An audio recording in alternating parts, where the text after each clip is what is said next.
Oh, what's up, guys? It's 4 a.m. And the reason why I'm recording this at 4 a.m. is because I can't sleep. I find myself waking up a lot like this at nighttime at around 3 or 4 a.m. And then I'll go back to bed. After staying up for a couple hours, I'll go back to bed, and I find that when I go back to bed, it's the best sleep of ever.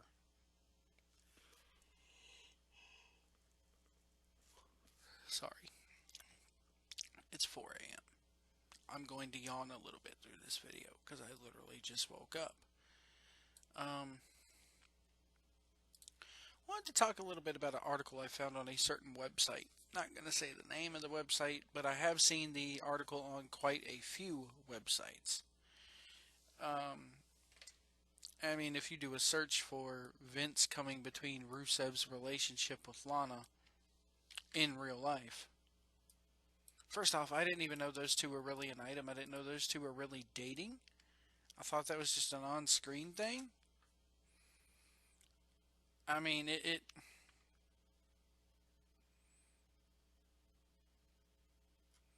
mean, it's even on the Inquisitor's website here.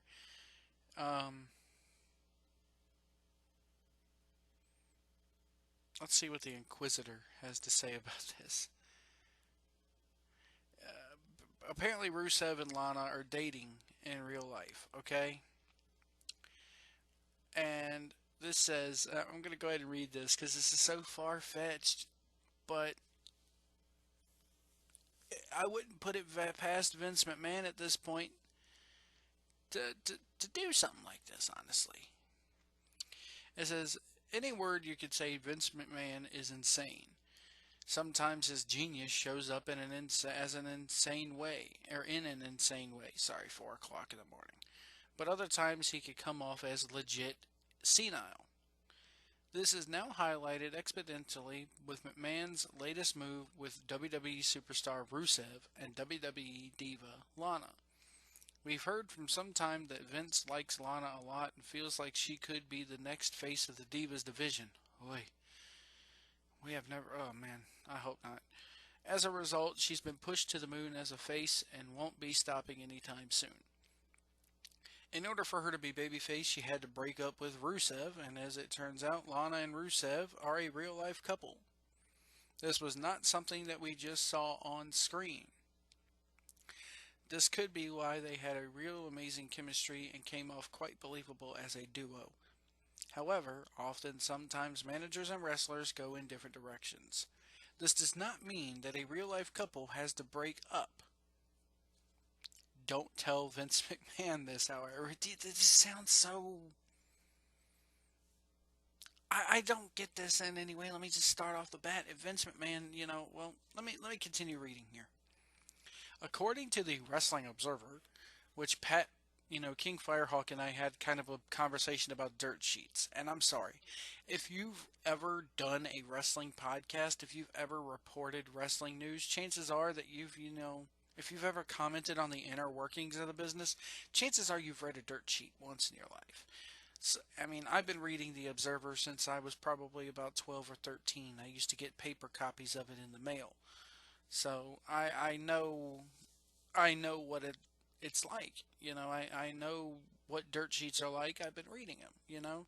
And for people out there that are going, hey, stupid Mark, you read fucking dirt sheets. Guys used to pass around copies of the Observer in WWE locker rooms. Now, granted, if you were ever really caught with one, they ridiculed you for it because that's the nature of the business. But secretly, workers were going back to their hotel rooms and reading them. Come on, the fact that Meltzer has real life workers voting in his Hall of Fame, voting for who should go into his Hall of Fame, says that he has a certain amount of respect comes with the Observer, more so than any other sheet out there, which I like. I like the wrestling business so much that anytime anybody gets a chance to talk about it, I'm all over it.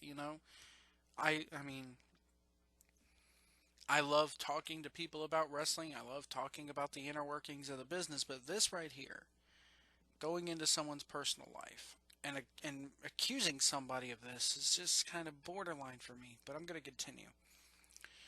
According to the Observer, McMahon is trying to break up Rusev and Lana in real life.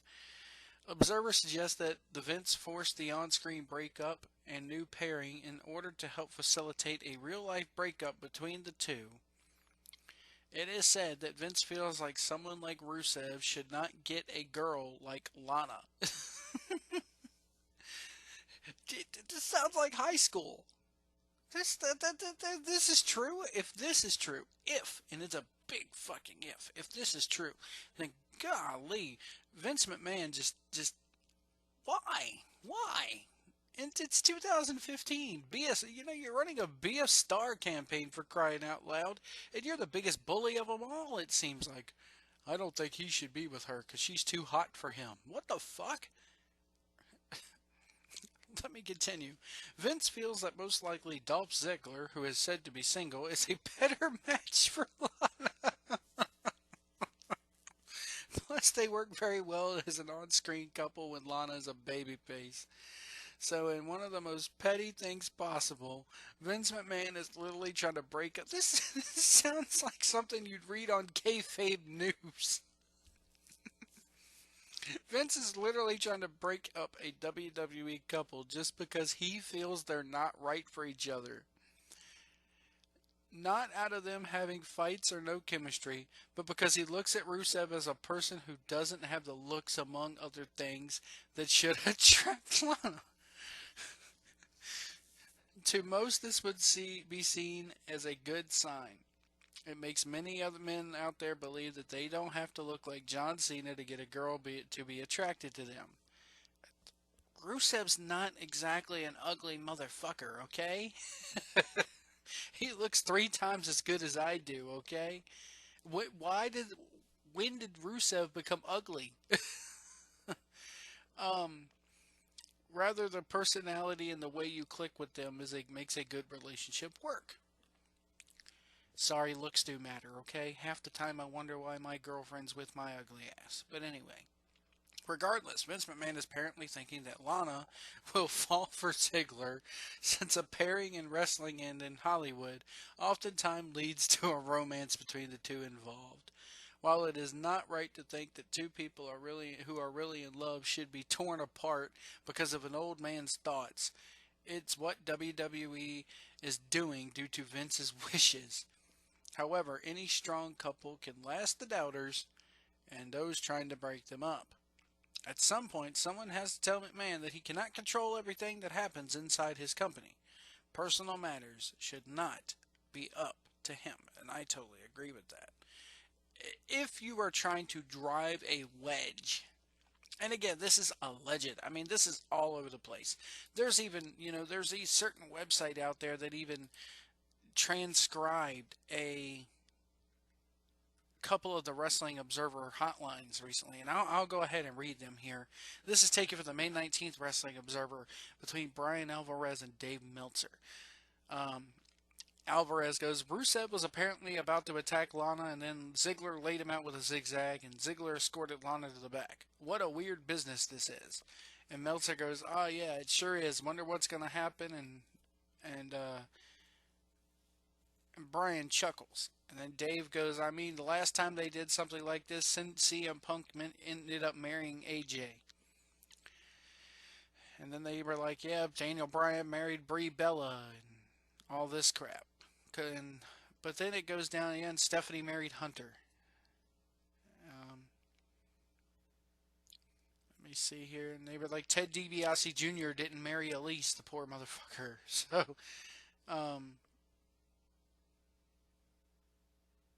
but there's one where, and it's the Brian, Vinny, and Craig show, apparently, which I don't listen to.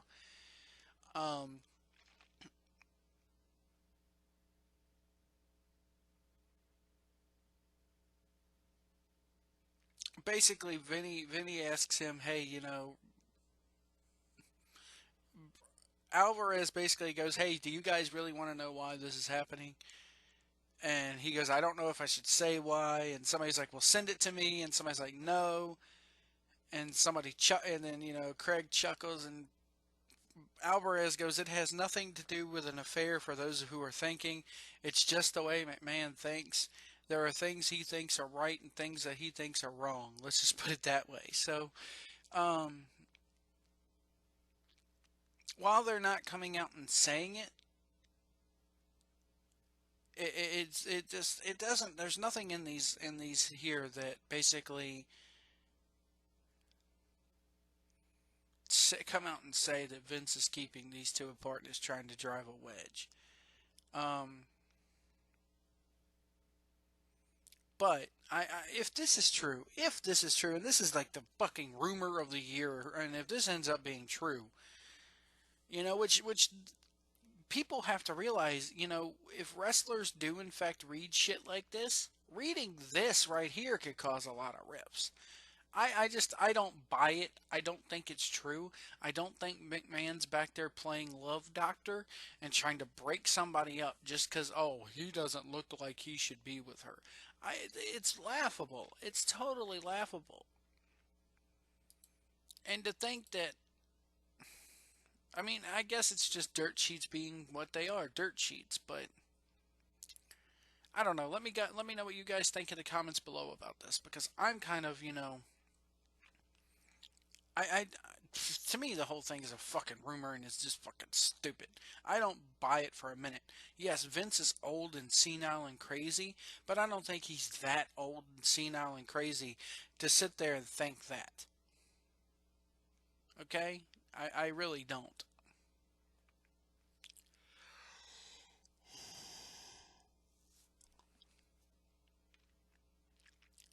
Um I don't think I honestly don't think if those two are a on-screen couple, which I think that they may be, I mean, it happens. You work together long enough and you're on screen with each other and you go out there with each other. Why not? Good for him. Good for both of those guys if they're a real life couple. But you don't mess with people's personal lives. Granted, McMahon took the wedge that was already driven between Matt Hardy and Lita and would put Edge in there and turned it into a work. But he had something that played off already first. He didn't come in and drive a wedge and go, Lita, what are you doing hanging out with Matt Hardy? I think you, you ought to be with a guy like Edge. He's better looking than Matt, and he brings out the best in you, and you really ought to just go fuck him. No, I don't think that happened. That didn't happen. It's not like McMahon's going, pal, Edge, come here, pal. Why don't you leave Lita and the naughty voicemail? No, that didn't happen. Okay, come on, come on. I honestly don't think that there's any merit to this whatsoever. But anyway, I'm gonna move on here. In video game news, Xbox beat Sony to the punch, I guess. I like blue glasses. Anyway, McMahon, McMahon. Sorry, 4 a.m. guys. Oof. Xbox has released a 1 terabyte hard drive, or is going to be releasing a 1 terabyte hard drive version of the Xbox One console. Now, is it sad that we're only 2 years into the about to be 2 years into the release of these new generation of consoles, and already we're seeing the slimmed down version of the controller, and we're seeing the slimmed down version of the system, and we're seeing the matte finish version of the system, the 1 terabyte. Something tells me that the current generation of consoles that we're in, the PlayStation 5, I think, is going to be released by 2020. Okay? Not even 2020. It's 2015. I'm going to go ahead and say it right now. I give it till probably 2017 before the next one's released. It's not going to last long. And the fact that developers are still making games for the PlayStation 3 and PlayStation or an Xbox 360 tells me that hey, maybe they don't have a whole lot of hope for this generation of console because they just don't want to let the old one go yet. Um, I mean, Black Ops 3, I think it is going to be released for the PlayStation 3 and Xbox 360. I don't know why. They're not really going to make hardly any money off of it, but then again, maybe they will because there's a lot of people out there that still own PlayStation 3s and have not made the jump to the 8th generation console. Um, Nintendo, there's a Mega Man collection coming out for it's going to be released I think for PlayStation 3, PlayStation 4, Xbox 360, Xbox One, PC, Mac. However, it's not being released for any of the Nintendo systems. It's not being released for Wii, it's not being released for Wii U. Apparently Mega Man Capcom is just like bitch slapping Nintendo about this. That's the console where the Blue Bombers started out, okay? Mega Man would not be anything. Capcom itself would not be anything without the Nintendo, without that NES system. So why Capcom is not releasing that, I don't know. On the Wii U, they should be. Especially since it's a digital download. Maybe they couldn't come to a price agreement with Nintendo or something like that, but you're taking something that was originally on the NES and not bringing it up to the Wii U. It's scary. Sorry, 4:15 in the morning now. But yeah, you have that the 1 terabyte thing. E3 kicks off next week. Kind of looking forward to E3. Kind of looking forward to Bethesda is having their first ever press conference at E3. Seems like everybody and their mother could hold a press conference at E3 now. A lot of the YouTubers, the YouTube gaming community guys, like Total Biscuit and everybody like that, they're going to E3 this year. I want to say Boogie2988's going.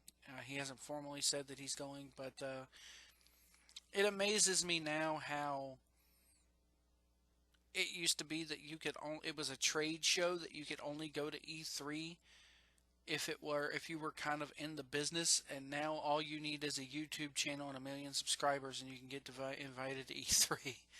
Not rocking or not knocking any of those guys. I watched Total Biscuit's channel.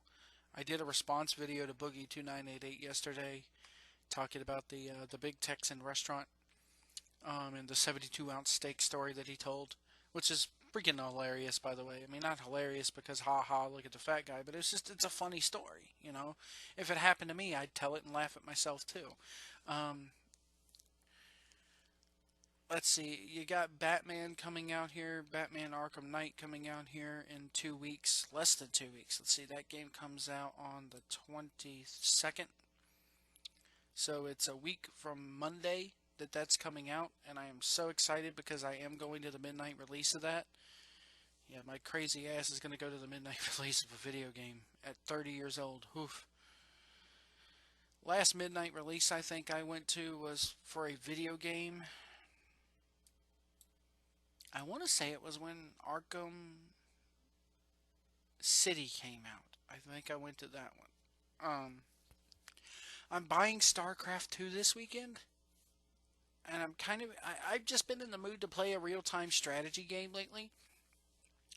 Um, Mostly because I missed the original StarCraft a little bit, and I've been watching Total Biscuit's channel about, the Major League Gaming side of it. Not that I'm ever going to be a Major League StarCraft player, because quite frankly, people would probably murder me. I mean, I'd be GGing all over the place, but anyway, I I'm just excited to play the storyline of the game. I went through and played through the original a couple of years ago, and I was like, man, I really would love to play StarCraft 2, but I really didn't have a machine that would run it. And now that I do, I'm really looking forward to it. The Genesis game that I'm going to be doing a Let's Play of is probably going to be Sword of Vermillion, which is a very little known title, and it's not the best role playing game in the world, but it the storyline of it's pretty cool. And for its time, it was actually pretty kick ass. In a world where it was like a Final Fantasy and Fantasy Star dominated world, this little gem, this little hidden gem stuck out. And if you haven't ever heard of Sword of Vermillion, you really need to go on YouTube and check out a couple Let's Play videos, or even, hey, wait for mine to come out and watch mine.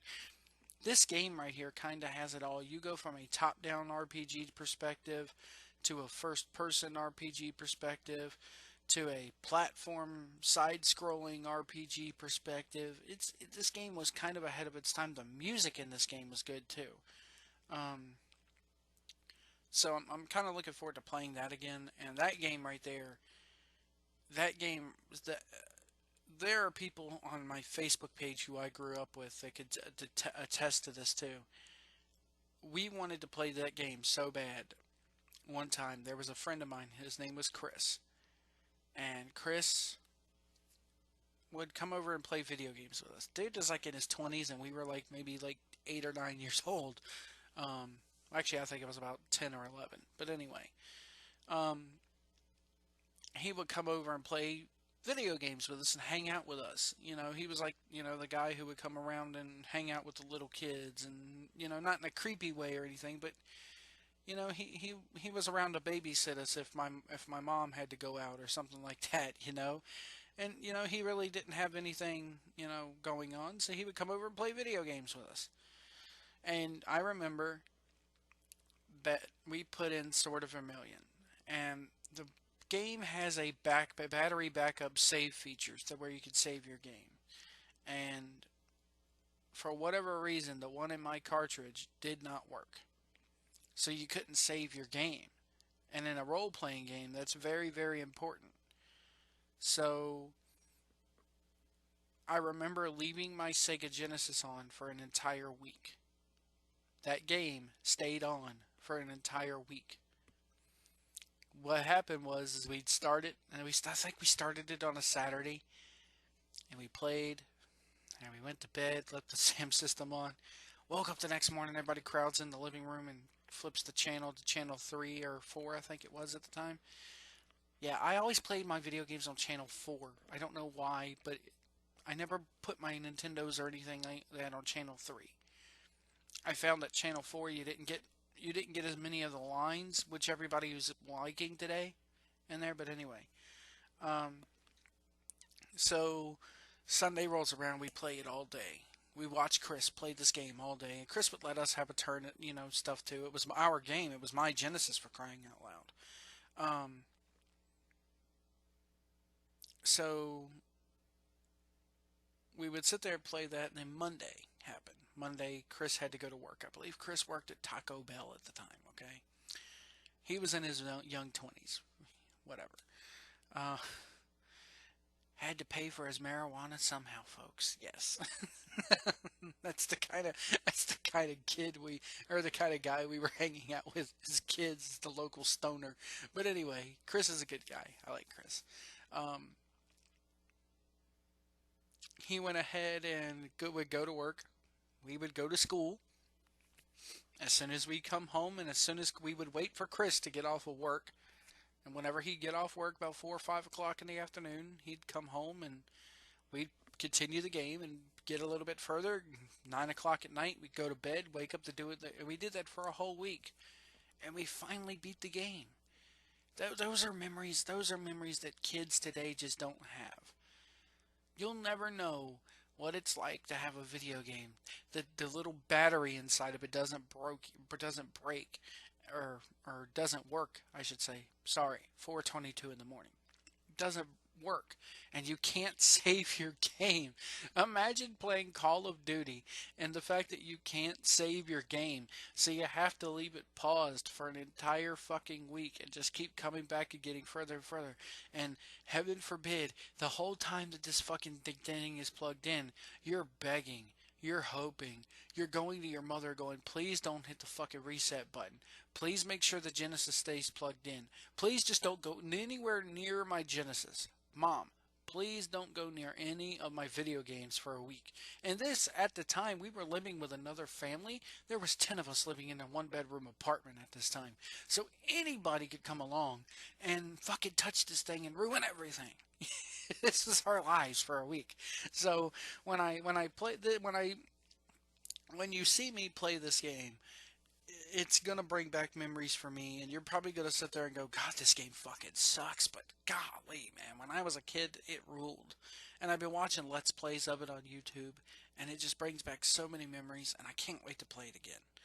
Um, anyway, that's pretty much gonna do it for me. I do have some thoughts about NXT. NXT was awesome this week.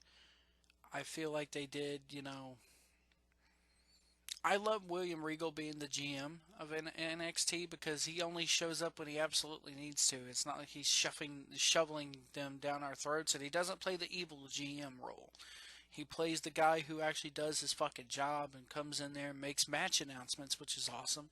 Samoa Joe debuted taking on Jobber number 4 and ruled ass on him, and we're going to see Kevin Owens versus Samoa Joe next week, which is great. I love how they're tying in his progression with John Cena into the already taped NXT episodes, because that shows that if the commentary was recorded live down there in Full Sail, it shows that they already knew that Owens was going to go over on Cena at least a couple weeks before the pay-per-view. So that shows that WWE writers here, and it's comforting to say this because it's first two, me and Casey Carlisle were talking about them writing the show out as it's happening. The start of the show could be going on and they still haven't figured out the end of it. And, you hear about writers writing it out on napkins before the show and stuff like that. But it's comforting to know that they had a plan for Kevin Owens. And it's comforting to know that they're taping NXT 2 weeks before the Chamber match, and all of a sudden they knew that Owens was going to go over. They had a little bit of a plan laid out. That's good to know.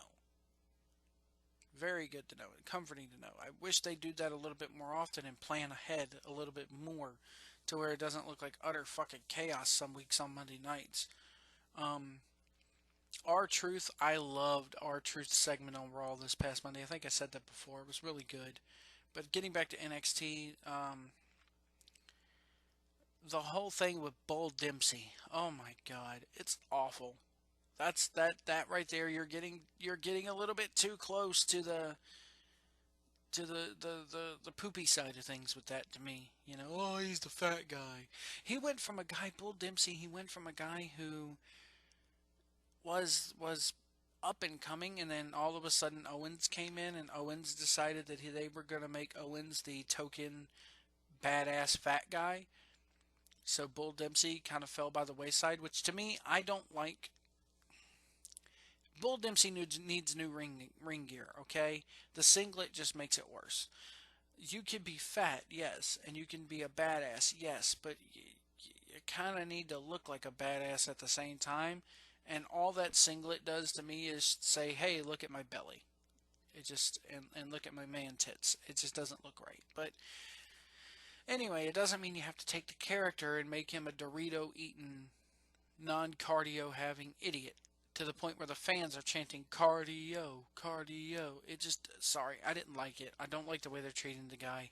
He's in the back with Regal, eating Doritos, and he's got chocolate bars stuffed in the singlet, and it's just so stupid.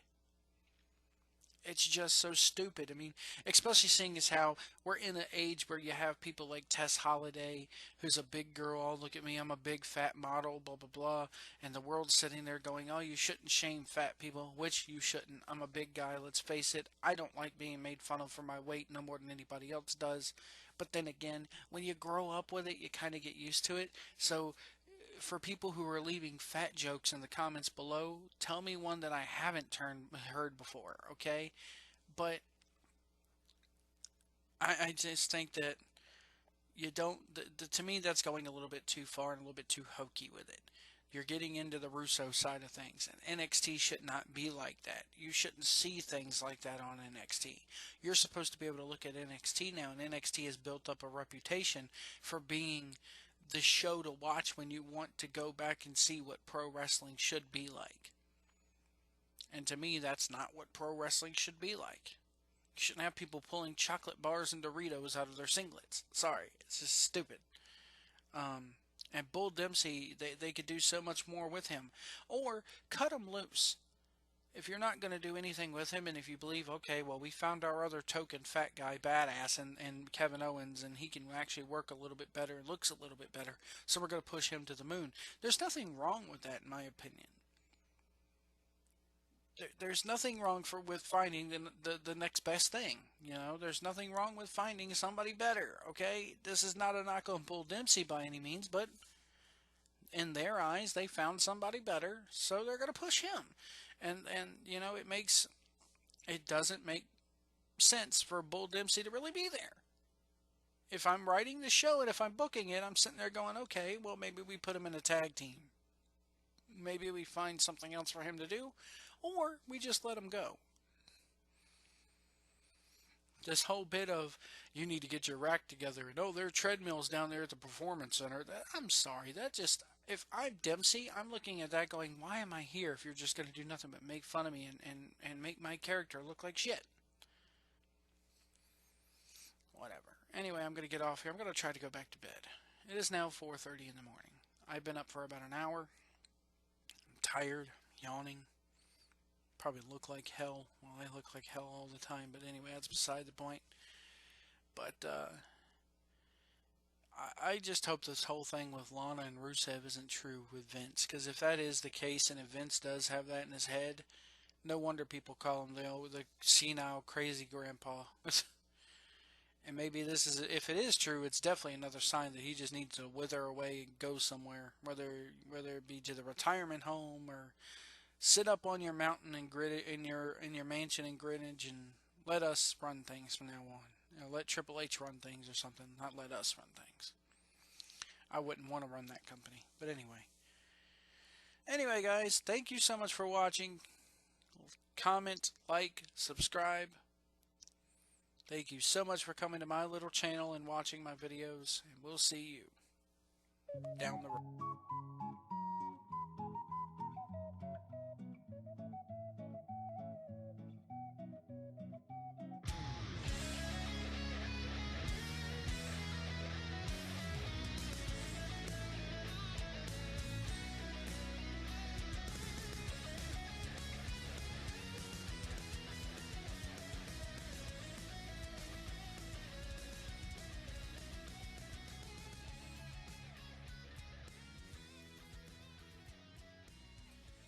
Stupid Mark.